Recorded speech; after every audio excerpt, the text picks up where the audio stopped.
my friend, oh my friend. Kiriku nibiki Mbega turiko tugana he, oh my friend. Kiriku kuko mumbaza ibibazo byinshi we ndiro urahabona tugende.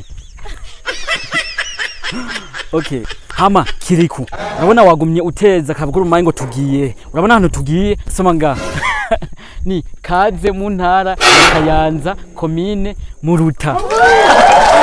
Kiriku wabonye ko tubashize mu Kayanza, turi kumwe na Asta Pisco, wabibonye ibintu biri kurundi gwego, biri kurundi gwego.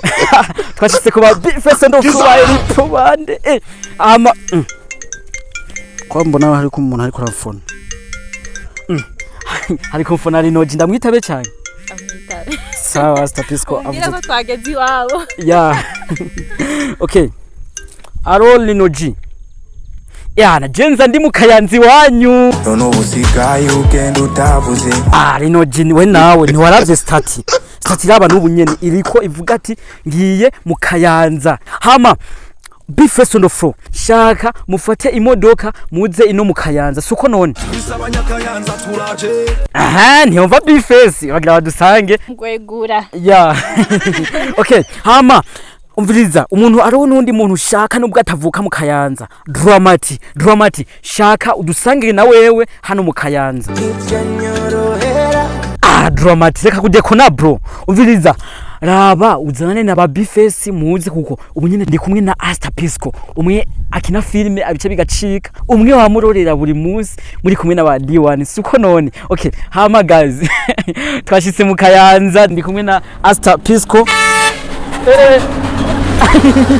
Guys, abanyakayanza banyu barako bazi ko twija. Okay, so hama tukaba twaje muri visit ndi kumwe na Asta Pisco, visit Kayanza. So hama rero ndabibutsa mukurikirana Asta Pisco niwe yatumye shika hano mu Kayanza. Ndabibutsa no kuja kumufollowinga ku mbuga ziwe yaba TikTok, Facebook hose. Hama cyane bara filme yitwa Heartbeat. Na cyane muri aba filme yitwa Heartbeat. Mbuga zanje ni Asta Pisco. Hama filme ni Heartbeat iriki ica kuri muri ya 5 tugeze kuri episode igira 3. Nuzaya Bifes asubiye kumfona. Allo Bifes. Ngo baza bageze ibugarama. Okay. So ni munyaruke cyane kandi ngo baziye mu bene haje basani bose.